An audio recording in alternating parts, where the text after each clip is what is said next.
Pero está Alfredo Atanasov, ex jefe de gabinete de Eduardo Duhalde en los peores momentos de la República Argentina. Yo decía en estos días, ¿no?, escuchándolo a Duhalde hace pocos días, Alfredo, que a ustedes cuando les tocó agarrar la brasa caliente que era la Argentina, primero tuvieron en cuenta la situación social. Buscaron blindar a muchos argentinos que estaban cayéndose y después pensaron cómo se había que ajustar la economía, ¿no? Ahora el gobierno parece que ha hecho lo contrario. Yo creo que el gobierno tiene un problema bastante serio y es que intenta abordar las cuestiones con mucha superficialidad y entonces pretende utilizar mecanismos simples para resolver cuestiones complejas. Y creo que esto es lo que explica la torpeza de Aranguren. Año 2009-2010, en el seno del movimiento productivo argentino, se reunieron todos los ex ministros de energía. Y empezaron a fijar pautas de cómo se podía ir recuperando la situación. Para nadie se le ocurrió que había que hacer un aumento del 1400% inmediatamente, porque es imposible, porque esto no puede avanzar de ninguna manera. Y yo creo que Aranguren le ha hecho un daño al gobierno importante. Sea cual sea el resultado mañana a través de la Corte, creo que hay tres cuestiones que lo complican al gobierno con el tema de tarifas. Una es el conflicto social que lo vemos, que está alrededor nuestro, digamos, como consecuencia de las tarifas y del que creo no hay que hablar mucho más porque se sabe que ese conflicto social está. El otro tema es que el gobierno con esto se ha deslegitimado de forma tal que toda iniciativa que quiera llevar adelante ahora, aun cuando sea buena, va a ser cuestionada por la sociedad, porque le ha quedado a la sociedad esta imagen de la torpeza del 1400%, más allá que el resultado después sea otro, porque todo el mundo va a saber que si el resultado es otro, no va a ser por una iniciativa del gobierno, sino que va a ser o por presión social o porque la justicia, digamos, pero no por una iniciativa del gobierno. Y la tercera cuestión es que el gobierno ha hecho una apuesta muy fuerte y muy grande para generar una corriente de inversiones que permita recuperar la economía. ¿Quién va a venir a invertir a la Argentina con semejante inseguridad jurídica si no se puede poner el precio del subterráneo? Digamos, esta es una señal de inseguridad jurídica que se le traslada al mundo, que va a ser muy difícil remontarla. Y entonces... Bueno, ese es un punto fundamental el que usted marca, Alfredo, porque ya nos hemos enterado la semana pasada que hay bancos de inversión importantes que operan en la Argentina que le están diciendo a sus clientes: la justicia en la Argentina está desenfrenada, hay persecución judicial, hay inseguridad jurídica. Pero si nadie sabe cuál va a ser la tarifa, ni siquiera nadie sabe quién va a fijar finalmente la tarifa. Y bueno, esto creo que la torpeza de Aranguren le ha hecho un daño tremendo al gobierno. Ahora es la torpeza de Aranguren porque el presidente lo banca. Yo digo la torpeza de Aranguren porque él es la cara de esto, digamos, ¿no? Pero obviamente es el gobierno que de alguna manera está convalidando estas acciones, ¿no? Bueno, ahora seguimos, Sí. Estamos con Alfredo Atanasov, ex jefe de gabinete de Eduardo Duhalde, Pablo Micheli, con experiencia, doctor Atanasov, que tuvo función de gobierno en momentos duros. ¿Es como dice el gobierno? ¿Es esto o el caos, lo que dijo Prat Gay, se termina la obra pública o hiperinflación? La verdad que es una extorsión muy pobre el análisis, porque no puede ser que la gente, el pueblo argentino, con la tarifa a un precio totalmente descabellado, imposible de afrontar, porque bueno, la gente va a tener que resolver con esa concepción, pagar las tarifas y no darle de comer a la familia, no mandar a los pibes a la escuela. Una locura a todas luces que un país tenga que optar entre esa cuestión: vivir dignamente o pagar la luz, el gas y el agua. La verdad que no puede, bajo ningún punto de vista es así. El gobierno tiene que echar mano a cobrar, a recuperar o a ganar recaudación de quienes más tienen, no de quienes menos tienen. La cabeza empresarial con la cual gobierna Macri lo lleva a pensar que lo que tenemos que pagar los costos de la crisis somos los trabajadores y el pueblo. Y la verdad es que eso es una barbaridad. No puede ser que los jubilados sean los responsables de la crisis, los trabajadores, el pueblo argentino, y los empresarios en la Argentina se hacen la América, siguen haciéndose la América. Y en verdad este gobierno favorece el sentido a ese sector en detrimento de la gente. No pueden aplicar estas tarifas porque la gente no las puede pagar. aparte, no las pueden pagar. Bueno, no esa sé es la de base, qué, claro. en qué nube estaban cuando analizaron los técnicos que están con Aranguren hoy que podían hacer 2 tarifazos. Miren el desconocimiento de la realidad del país que tienen. Bueno, tal vez han este tipo. pensado en las empresas, ¿no? ¿Eh? Tal vez han empezado en las empresas y no en lo que la gente puede pagar. Pero claro, deberían haber tenido una táctica distinta. Alfredo, ¿es esto o nada, como dice el gobierno? No, yo creo que no. Y en verdad yo tengo mucho temor de que se esté armando la tormenta perfecta, ¿no? Porque más allá de las tarifas, hay otro tema también fundamental y no se puede pretender bajar las retenciones y que lo pague la señora de Florencio Varela, que es trabajadora informal, digamos, ¿no?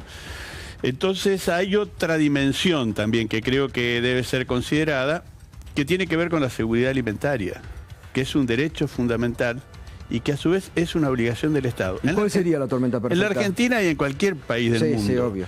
¿Y cuál sería la que tormenta? vayamos a una situación de conflicto. Miren, nosotros en el movimiento productivo, desde hace un tiempo, venimos haciendo un relevamiento semanal de los precios de 15 productos de la canasta básica, y no lo tomamos en la fuente de producción, tomamos el precio del mercado central y lo cotejamos con los precios de los supermercados.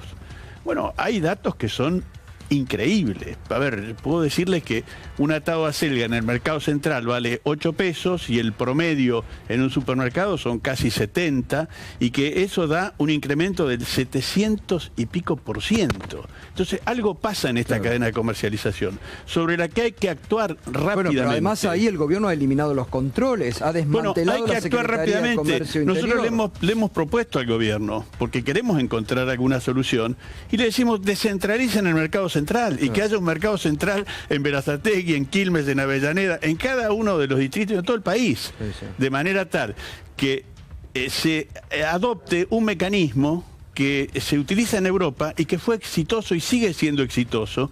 Cuando uno va a Europa, lo primero que hace se encuentra con el mercadillo o se encuentra con la feria. Totalmente. Y esto es, ¿cómo podemos lograr para acercar a los productores a los consumidores lo más posible? Pero no se puede permitir que haya un abuso de estas características a través de las cadenas de supermercados, que son actitudes monopólicas, pero absolutamente abusivas. Entonces, si a las tarifas, que es un problema, le sumamos los problemas que genera la seguridad alimentaria, estamos en una situación muy complicada, ¿no? Sergio Romero. Hay algo que él dijo que yo comparto hoy en la primera participación que tuvo. Juan José Aranguren le hizo un daño tremendo a la sociedad y también casi en paralelo al propio gobierno. Es decir, las medidas que tomó totalmente fuera de lugar. Yo creo que hay 2 ministerios que tiene que repasar, por lo menos uno sugiere que tiene que ver muy prontamente, es el Ministerio de Energía y el Ministerio de Educación. Es decir, por ejemplo, Esteban Bullrich todavía no arrancó y ya está quedándose sin nafta. ¿Sabes lo que dijo el otro día? Quiero que le prestes atención a esto. Nosotros hicimos un acuerdo paritario con el gobierno anterior, porque los gobiernos cambian, pero el Estado tiene que tener continuidad. Dice, yo leí el acta paritaria y no me gusta, por lo tanto váyanse a la justicia si quieren que yo la aplique. Este es el ministro de Educación. O sea, él genera los conflictos. Y nos han pedido un acto de fe porque están en la creencia de que la inflación va a bajar, de esa manera vamos a recuperar en algo el poder adquisitivo. Pero ¿qué pasó? El acuerdo paritario fue en el mes de febrero. Han pasado muchas cosas en el todas país. estas cosas que estamos hablando ahora. Y encima tenemos que pagar estas tarifas. Ya volvemos, debate. Ahora les voy a preguntar tanto a Pablo Micheli como a Sergio Romero, que es de la CGT, qué pasa con el movimiento obrero, ¿no? Se tendría que el próximo lunes estar en la reunificación. No va a estar la CTA, pero vamos a ver qué pasa con la CGT. Pausa y enseguida continuamos con el debate. Habitual de los martes, que la trasladó como por el feriado del lunes a mañana jueves. Son 4 los miembros, el quinto va a asumir recién la semana que viene, pero mañana no tiene la obligación de definir.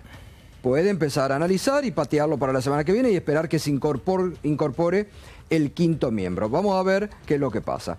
Una noticia de actualidad rapidito antes de seguir con el debate. El Senado de la Provincia de Buenos Aires acaba de ponerle límites a la que eran las reelecciones indefinidas a los intendentes del conurbano bonaerense. Tendrán ahora, como los gobernadores, no más de 8 años, 2 periodos de reelección. Buena medida para renovar la política y para evitar feudos en territorio de la provincia de Buenos Aires. Paro nacional, ¿hay fecha, Pablo? Bueno, la verdad que nosotros estamos esperando a los compañeros de la CGT. ¿Y qué va a pasar? ¿Va a haber reunificación? El lunes o no? tiene Sí, la... está garantizada. ¿Está garantizado? Sí, ¿Qué va a haber, triunvirato? Sí. Hay un grupo de compañeros que están... Queda, como se había dicho, Acuña, Daer Sí, sí. y... Sí, así va a ser. Schmidt. Y Así Smith, va a ser. y Juan Carlos Y Smith. hay un grupo de compañeros que están trabajando muy bien en esto de la unificación. El día lunes 22 va a haber un nuevo consejo directivo. Y bueno, con todas las expectativas que esto significa, ¿no es cierto? Pero ya es ¿Y una... van a ir al paro nacional? No, bueno, esto es prematuro decirlo. ¿Pero ustedes van a esperar la reunificación para definir Yo una medida? supongo, ¿no?, que, Romero, que el hecho de la situación que se está describiendo acá, que la conocemos nosotros, porque ustedes, nosotros recorremos el país, sabemos lo que está pasando, hace rato que le debemos un paro nacional a Macri. Parece que es poco tiempo del gobierno para un paro nacional, pero son tantas las medidas de ajuste que ha descargado sobre la gente que nos estamos encontrando con... en muchos años estamos pidiendo reapertura paritaria a los 6 meses. Lo hemos pedido en otros años. Reapertura paritaria, la situación de los jubilados, el tarifazo, la situación de la precariedad laboral, la situación de que la gente no le alcanza para llegar a fin de Bueno, mes. los despidos, ¿no?, que ustedes la olvidan. inseguridad frente al tema de la continuidad laboral. Entonces, van a juntar a todo el confederal ustedes el lunes 22. Viste, Todos los secretarios generales de todo el país. como decía No van a hacer Merlo, un paro de ahí. paso a paso. El 22 hacemos la unidad y el 22 a la tarde, el 23 empezamos a charlar de estas cosas. Acá es primordial que se haga la unificación el lunes, que de hecho va a estar. Y el 23 comparto totalmente todo el resumen que estás haciendo. Es más, ustedes van a problemas. paro, sí. Pero el 23 vamos a empezar a hablar esto. Es muy Bueno, las prematuro, bases, ¿cierto? las bases... No, están pero él presionando es el secretario general mucho. del sindicato que está yendo a un paro, ya tiene fechas 2 días de paro usted. Sí. Y los demás gremios docentes creo que se están Sí, planteando sí. también lo Han mismo. adoptado lo mismo. Hay conflicto en casi todas las provincias. Por otra parte, los petroleros están en una situación complicada. Hoy tengo entendido que hubo una reunión entre Ávila, petroleros de Comodoro Rivadavia, con Massa por la preocupación que tienen, porque no saben cuánto van a durar. Bueno, se está reunido hace varios días que están acá, incluso el intendente de Comodoro Rivadavia, Están con discutiendo, Ávila, claro. recorriendo por la preocupación, se están reuniendo con todos los líderes políticos. Así es. Ahora, lo que yo quiero decir es que, bueno, también estamos planteada la marcha federal, que convoca la otra CTA, que estamos charlando. Mañana vamos a tener una reunión con Yasky para discutir alrededor de esto. Nosotros de nuestra CTA planteamos que de concretarse la marcha federal y la resolución de los compañeros de la Secretaría tiene que derivar en un paro nacional. Pues si vamos a la marcha federal, llegamos a la Plaza de Mayo, después de esa marcha federal el 2 de septiembre, porque creo que es 31, 1 y Sí, 2 la marcha, sí. llega el 2 de septiembre a la Plaza de Mayo con, no sé, 50, 100 mil personas, lo que vaya a ver, que van a venir de todas partes. ¿Qué se le va a plantear? Bueno, listo, llegamos hasta acá y se terminó. No, hay que plantear una acción. Es decir, bueno, o hacemos paro ese mismo día o ponemos fecha a un paro nacional. Es decir, hay una marcha federal, una gran movilización y plantear, bueno, si no hay respuesta en 10 días, tal día el paro nacional en septiembre. Me parece que ya es demasiado tiempo que pasó y hay muchos reclamos. No solo escriben en las redes los trolls del gobierno, que están bien pagos, parece, y que efectivamente es verdad, el gobierno está gastando más plata en el Estado, después de haber echado un montón de compañeros injustamente y compañeras injustamente, está gastando... No, pero además, todos los quenchados que decía que estaban de más, lo han restituido por propios. No, pero con cargos mayores, Sí. cargos políticos, es decir, el gasto ha aumentado, Sí. y no era culpa de los trabajadores. Continuamos esta noche en Minuto 1, obviamente esperando la definición mañana de la Corte, o al menos primer paso que va a dar la Corte. Atanasov, ¿había otra posibilidad ante todos coinciden en que las tarifas tenían necesariamente que tener una readecuación, no esto que usted planteaba hoy también, como un tarifazo brutal? ¿Había otra posibilidad? El gobierno está en esta tesitura de que esto era lo único. Sí, había y hay. Digamos, hay que buscar un mecanismo que no descargue el peso de semejante ajuste en aquellos sectores más postergados, más vulnerables, con más necesidades.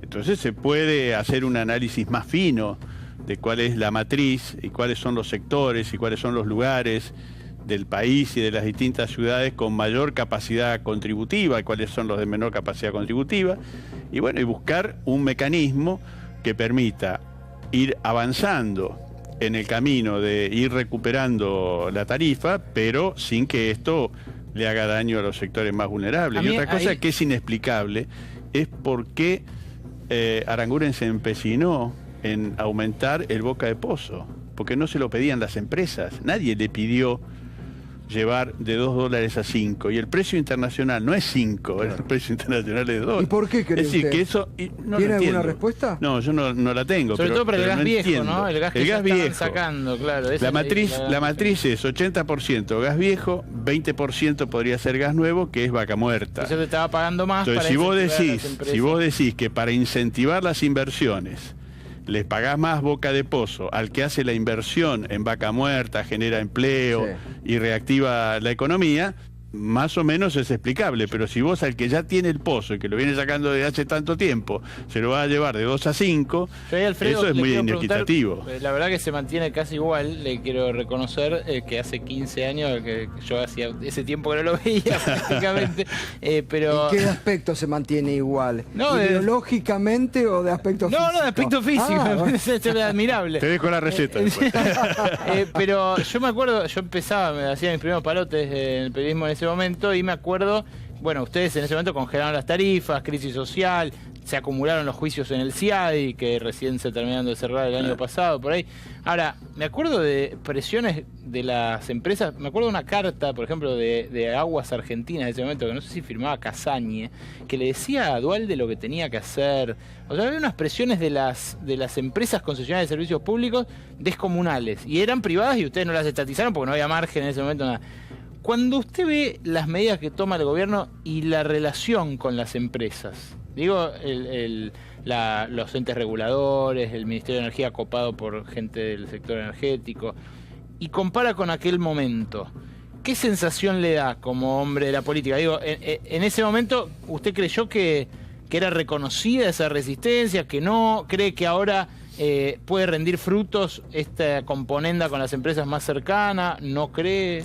Yo creo que al gobierno le falta diálogo y consenso, que fue lo que tuvimos en el 2002-2003. Nosotros convocamos a todos los actores políticos, sociales y económicos frente a la profundidad de la crisis, y juntos, con la Iglesia y las Naciones Unidas en el marco del diálogo argentino, empezamos a fijar las pautas de la recuperación. Hoy yo no digo que estemos igual que en aquel momento, pero me parece que es un buen ejercicio, porque este es un ejercicio que se hace en todo el mundo. Merkel gana con el 40 y pico % de los votos, pero la coalición es el 90, más del 90%. Está bien, pero con las empresas de servicio público, con las privatizadas, ustedes no dialogaron, les congelaron las tarifas. Obvio, pero esas decisiones que nosotros tomábamos, en realidad no eran decisiones unilaterales de un sector, era la sociedad, la comunidad en su conjunto que decía, esto hay que manejarlo de esta manera. Hoy aquellos tenían contratos que decían que había que seguir la inflación en dólares de Estados Unidos. Por supuesto, era insostenible. Era insostenible en función de cómo estaba la economía en su momento. Y bueno, esas fueron las decisiones que se tomaron. Pero yo creo que lo medular de la cuestión es que fue un ejercicio de diálogo político, social y económico profundo, que me parece que siempre habría que tenerlo en la Argentina. Pablo, ¿y por qué hoy el gobierno no convoca esto que había dicho en diciembre? No, lo había Consejo Económico y Social. No, a ustedes, por ejemplo, no los convocan. No solo nos convoca a nosotros, no convoca a ese espacio. A lo que dice Atanasov, lo que decís vos, que prometió el presidente en la campaña, así como el tema de impuesto a las ganancias, como el tema 82% más, no ha cumplido con nada de esas cosas en favor de la gente, en favor de mejorar la democracia, darle una calidad superior a la democracia, porque en un momento de crisis que vive el mundo y la Argentina en particular, es necesario tener un espacio donde las centrales sindicales, las centrales empresariales, el gobierno, inclusive la Iglesia, poder construir el diálogo social para que la solución a los problemas no sean unilaterales o la aplicación de esta situación que estamos viviendo con el tarifazo. El gobierno resuelve y se podría haber hecho, claro que se podría haber hecho otra cosa, se podría haber escuchado a otras. Ahora, no se mueve el gobierno. Lo que decimos mañana nosotros vamos a ir a la Corte a las 11 de la mañana, porque somos parte de una multisectorial donde está Héctor Polino de Consumidores Libres y otras asociaciones de consumidores, otras organizaciones, la CTA también es parte, porque le reclamamos a la Corte que la Corte no haga lo mismo del gobierno, que escuchara a estas... Tampoco recibimos respuesta. Es decir, hay como una cosa cerrada de que el tema tarifa es un tema de las empresas y el gobierno. Y la representación de los usuarios a través de las organizaciones. Bueno, lo mismo hace el gobierno en el orden nacional con todas las cosas. No convoca el diálogo porque quiere llevar adelante un ajuste tremendo durante este año para después, cuando estemos todos peor que en Guatepeor, nos convoque a discutir en situaciones muy complicadas. Ahora, lo que él dice, Gustavo, nos hemos ofrecido a colaborar con este gobierno, porque lo que hay que decir, que nosotros queremos colaborar con la gobernabilidad, es decir, si le va bien al presidente, le va bien a millones de argentinos. Eso de que todos los días le ponen palos a la rueda no es así. Lo que criticamos son las políticas que lleva adelante el gobierno. Y acá hubo un diputado, ¿te acuerdas, Leandro López? Sí. Que dijo: a nosotros no nos interesa que ustedes nos ayuden. Por eso nos reúnen como vos pretendés y como debería ser a los distintos actores sociales. No quieren ayuda, tienen una idea fija, hacen poca política y esto se resuelve con política, como explicaba acá el compañero Atanasov. Falta política en esta gestión de gobierno. ¿La reapertura de paritarias va a ser para todos los sectores? Ustedes ya lo están pidiendo los docentes. ¿Va a ser para otros gremios? ¿Creen que se viene? Debería ser, porque lo que se arregló a principio de año ha sido desvirtuado totalmente. No, lo están pidiendo todos los gremios. Claro. Varios gremios están pidiendo reapertura paritaria, los estatales están pidiendo reapertura paritaria. En la provincia de Buenos Aires, grandes conflictos. Acaban de lograr los médicos, los profesionales de la salud, SICOP, la reapertura de una reunión con Vidal para poder reabrir la paritaria. Creo que o sea que va a ocurrir en varios lugares. Alfredo, ¿cómo ve en este momento, más allá del tarifazo, el rumbo del gobierno? Creo que hay que ayudarlo, coincido con lo que dice el compañero de UDA. Ojalá el gobierno acepte a todos aquellos que están interesados en darle una mano para que las cosas salgan bien. Yo hablo con Héctor Polino cada tanto y lo veo con una tremenda preocupación y con mucho deseo de cooperar y de colaborar y decirle: este puede ser un camino posible. Me parece que debería el gobierno encarar un proceso de diálogo político y social con absolutamente todos los actores, y eso por sí solo ya es un bien en sí mismo. ¿Y el Eso rumbo económico cree que tiene que rectificar? También habría que debatirlo allí. Por ejemplo, si el rumbo económico es 1.400% el aumento de las tarifas, y nadie va a estar de acuerdo con eso. Entonces, seguramente de una mesa de esas características no saldría un incremento desproporcionado, torpe, de las características de que propuso Aranguren. Ahora, lo curioso es que en aquel momento, yo sigo colgado con el 2002, pero me acuerdo que en aquel momento lo que pedía, por ejemplo, el Fondo Monetario era que descongelaran las tarifas. Era el primer pedido de Ann Kruger en ese momento. Sí. Las empresas reclamando seguridad jurídica le pedían lo mismo. Cuando se dialoga tanto con las empresas, se hacen estos gestos de seducción, ¿no? Porque lo que están haciendo es intentar atraer inversiones extranjeras. ¿Funciona? O sea, ¿le puede funcionar al gobierno esta estrategia, en vez de dialogar con los sectores locales, hacer señales al mercado? Yo, creo que no, por el camino que se va, porque en definitiva los inversores ven la posibilidad de hacer negocio, la posibilidad de utilizar los recursos humanos, pero si vos al inversor le estás mostrando un horizonte de conflicto, de judicialización permanente, y es difícil que vengan a invertir en la Argentina, porque este tema de las tarifas, como decíamos anteriormente, da una señal de inseguridad jurídica, y el problema alimentario también es otro problema grave. Si vos podés incrementar de un negocio a otro el 700 y pico %, bueno, aquí hay un problema.